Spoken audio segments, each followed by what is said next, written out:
Buenos días, buenas tardes a todos, ¿cómo están?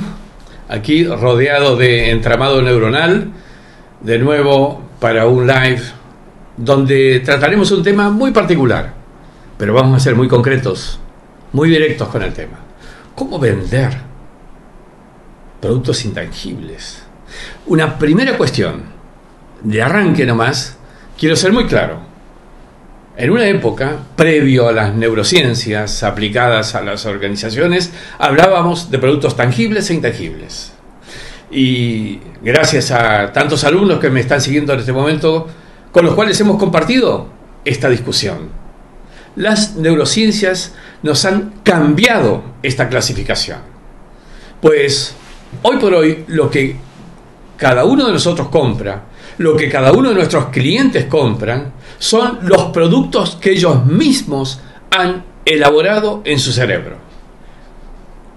No voy a desconocer que hay productos en los escaparates, en las góndolas, pero esos productos que están en los escaparates, en las góndolas, esos productos que el mismo cliente se lleva a su casa para consumir o para utilizar, en realidad la decisión de compra de esos productos es construida en el cerebro, ya no solamente solo con ese producto que está en la góndola o en el escaparate, sino con lo que en ese cerebro se activó, producto de la estimulación que el propio producto hizo. Cualquiera sea su característica en la clasificación anterior, hayan sido calificados como tangibles o intangibles. Es decir, estoy afirmando que desde las neurociencias aplicadas, desde que surgió el neuromarketing, al definir los productos como constructos mentales, por más que ustedes puedan tocarlo y ver su tangibilidad, sí, tienen una hechura de tal o cual manera, sí, pero la decisión de compra no es en base a eso, sino en base a lo que está aquí adentro. Con lo cual, todos los productos son intangibles. Esto significa que todos los productos son construidos en el cerebro del cliente. Y eso implica para las estrategias comerciales que todos los productos se compran o no se compran por la positiva o negativa conformación cerebral que han hecho de ese producto tus clientes. ¿Estamos de acuerdo con esto? Sé que es muy difícil, sobre todo porque venimos de una era de lo racional consciente y de las cosas que se tocan y no se tocan, pero cuidado, la decisión de compras pasa por lo que aquí se construyó. Y todo producto, toda publicidad, toda marca, toda tienda, todo escaparate produce una estimulación que hace que ese cliente recuerde una memoria asociada con tu marca, tu producto, tu tienda o tu publicidad. Y es eso, esa recordación, que es una recordación personal, incluso muchas veces con componentes emocionales, que es lo que va a hacer decidir la compra. Entonces el primer punto que tenemos que decir en esto es que todos los productos son, en definitiva, intangibles. Y en todos los casos tenemos que trabajar en el mundo intangible, en el mundo virtual, en el mundo cerebral de los clientes, para hacer que lo que se estimula desde la publicidad, desde la marca, desde el escaparate, desde la tienda, desde el vendedor, lo que se estimula sea una memoria positiva en relación a tu producto, tu marca, tu tienda o tu vendedor. Ese es el primer elemento que me parece importante comprender y entender de la mecánica de funcionamiento del neuromarketing aplicado a cualquier tipo de productos. Ya olvidemos aquello de los productos tangibles e intangibles. Yo mismo he escrito un libro que tuvo mucha difusión, unas 20 ediciones de Marketing Total, y hacíamos la diferencia entre marketing de productos tangibles e intangibles, pero claro, era en la época preneuro. Es decir, era al comienzo de la década del 90, cuando todavía no había irrumpido el conocimiento que los descubrimientos de cómo funciona el cerebro han producido. Luego comienza otra importante etapa que tenemos que considerar para trabajar en los productos, todos, ahora, intangibles. Que es el hecho de, fíjense qué paradoja, hacerlos tangibles en términos del cliente. ¿Qué es esto de tangibilizar el producto? Esto significa que en términos de la comprensión del cliente, ese producto tenga una emoción positiva asociada, que ese producto, o varias por cierto, o tenga además un aroma positivo asociado, tenga un tacto asociado, tenga un sonido asociado, tenga un gusto asociado, es decir, vista, oído, tacto, olfato, gusto aplicado a ese tu producto, todos ahora intangibles. Por eso es que tenemos que entender que lo que percibe el cliente es una estimulación, y para tangibilizar en el cerebro del cliente este producto, lo que tenemos que hacer es que se transforme en una estimulación concreta. A ver, pero es que tu producto no tiene un aroma, es que mi producto no tiene un gusto, no se puede gustar, es una prenda esa. Sin embargo, en el momento en que ese comprador potencial está decidiendo su compra, en ese momento todo lo que lo estimula desde los 5 sentidos juega a favor o en contra de la decisión respecto a tu producto. Por eso decimos, si tu producto está cerca de otro, cuidado, el que está cerca puede afectar al tuyo, por la comprensión que el cliente tenga del mismo, o quizá por una asociación. El tercer factor importante con el que hay que jugar es que el producto, o mejor, vamos a ir al concreto, la decisión de compra del producto no se produce en el momento en que estás decidiendo comprar. Hay todo un proceso previo. Un proceso previo que puede estar en el plano consciente del individuo o en el plano no consciente del individuo. En ese proceso previo se produce la acumulación de memorias asociadas positivo o negativamente a tu marca, a tu producto. Esa acumulación de memorias, eso es el proceso de construcción del producto. Y es el proceso de construcción de la decisión respecto del producto.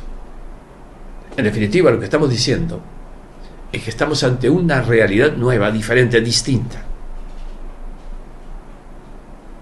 Que el cliente no tenía idea respecto de comprar tal producto.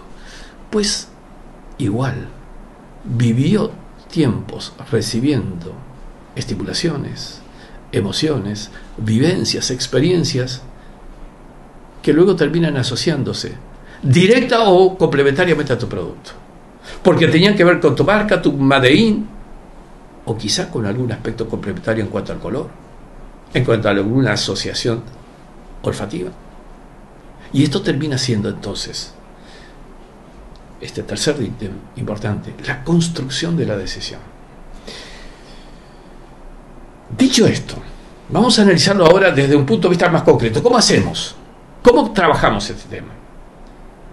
Pues bien, en la era del neuromarketing, aplicada a productos intangibles, que lo son todos, lo que tenemos que hacer es construir a lo largo del tiempo las asociaciones que estimulen positivamente, que estimulen con una asociación positiva, y si es posible con emociones positivamente asociadas a tu producto o tu marca.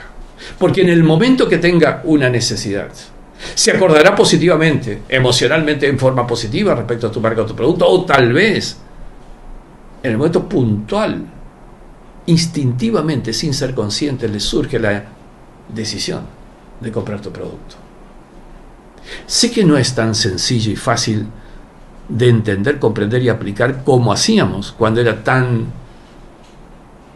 tal vez demasiado tangible, tal vez demasiado racional, tal vez demasiado lógica la decisión, o la entendíamos como tal y sin embargo no lo era tan así. Por eso es que tenemos que, en esta era, en primer lugar, entender que tenemos que volver a estudiar de qué se trata cuando hablamos de una decisión, cuáles son los soportes y los fundamentos, y además entrenarnos nosotros mismos para que en nuestro desarrollo podamos comprender y tal vez incorporar lo que hoy se necesita desde el entendimiento del funcionamiento cerebral para poder ser exitosos en comprender las decisiones del otro, comprendiendo las propias también. Señores, sé que les estoy dando para pensar, probablemente sea una conceptualización un tantito disruptiva la que estoy poniendo sobre la mesa, pero de esto se trata. La era del neuromarketing, la era de las neurociencias aplicadas al desarrollo organizacional y personal es en sí mismo disruptiva, porque rompe con todo lo anterior, porque rompe con todo lo que hemos entendido históricamente sobre este tema. Vamos a hacer unos minutitos de preguntas y comentarios. Esto es porque los comentarios están en una letra muy pequeña. A ver si lo podemos ampliar, que cada uno escriba con una letra más alta. A ver, Javier Marenco, Nicaragua. Se habla mucho ahora de poseer habilidades blandas. ¿Tiene algo que ver con las neurociencias? Bien, en realidad las neurociencias, podemos decir, es una disciplina, una ciencia que tiene basamentos muy sólidos y muy duros, pero que nos suministra justamente un conjunto de habilidades, también podríamos calificarlas de blandas, porque son habilidades que tenemos que desarrollar, que no son fórmulas, no son recetas, no son, simplemente son desarrollo de capacidad, de habilidad, de inteligencia. Bien, sigo con preguntas, con dudas. Bueno, Guatemala, Marlene, qué gusto encontrarte nuevamente. Marlene ha sido una de mis alumnas directas en algunos programas presenciales en Guatemala, y justamente allí en Guatemala nació la idea, a pedido justamente de todos, de hacer una especie de explicación de los términos de las neurociencias, y hemos justamente hace poco, 30 días aproximadamente, hemos sacado el diccionario de neurociencias. Gracias, Guatemala, porque en Guatemala nació la idea de hacer ese diccionario de las neurociencias aplicadas. Bien, preguntas. Entonces, la era de los productos. ¿Qué hacemos con los fabricantes? Simplemente debo decir que los fabricantes hoy día son parte de todo el conjunto en el que quienes están en contacto con el cliente desarrollan o terminan de desarrollar ese producto. Ya no son los fabricantes los que terminan el producto, son los puntos de contacto donde se termina el producto. Y el vendedor, justamente, los vendedores son los que deben ser hoy día los elementos humanos que terminan de hacer el producto en el cerebro del cliente. Elementos humanos, instrumentos de la terminación del producto, porque el vendedor, entendiendo al comprador, es el que trabajará en esa terminación final. Osvaldo, desde Quebec, gracias, Canadá, muy amable, Osvaldo, qué tiempo sin verte. A ver, Edith Morales, si no recuerdo mal, Edith Morales, eras de Guatemala, ¿verdad? ¿Es válido incrementar la inteligencia emocional en la toma de decisiones? A ver, más que incrementar la inteligencia emocional, diría que toda decisión incluye algún aspecto emocional.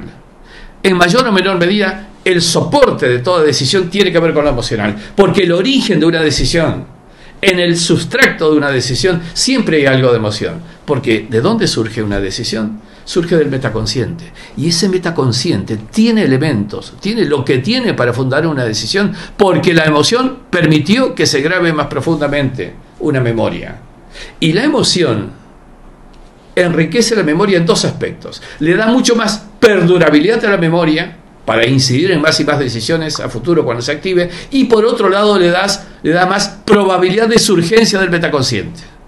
¿Se comprende? Dos factores importantes. Gracias, Marlene. Desde redes sociales, ¿cómo podemos construir la decisión? A ver, justamente hoy estaba dictando una clase para los alumnos de esta promoción 2019 de los programas de neuroliderazgo y de neuromanagement, y les comentaba lo siguiente: cada día que pasa se incrementa la cantidad de decisiones de compra hechas en Internet, aunque luego no se concreten en la compra efectiva en Internet. La mayoría, y sobre todo en menos de 35 años, sobre todo en personas de menos de 35 años, la mayoría antes de comprar consulta internet. Esto significa que va a buscar orientación, elegir marcas, elegir lugares de comprar. Y si puede comprarlo por internet, lo compra. En algunos países esto todavía está un poco demorado, pero ciertamente que si no lo puede comprar, se orientó y comparó en internet. Con lo cual la decisión, por más que no la concrete, está en internet. Y fundamentalmente en el entorno de la conexión entre las personas. Las redes sociales finalmente terminan siendo un ámbito de conexión. Estaba leyendo un paper esta semana sobre un estudio que se ha hecho y que demuestra que en la interacción social, por ejemplo, un grupo que se reúne, en esa interacción social se produce, fíjense lo que digo, una sincronización cerebral, sincronización del cerebro de cada una de las personas en el conjunto. Ahora, ¿hace falta que estén presentes los 10, 12 para que sincronicen sus cerebros? ¿O se pueden sincronizar también a través de las redes? Más aún, en algún momento trabajamos en un paper que habla de un cerebro humano como un conjunto de redes y conexiones neuronales que también puede traducirse luego, incorporando las redes sociales, en un cerebro planetario. Pregunto, comentad todo esto.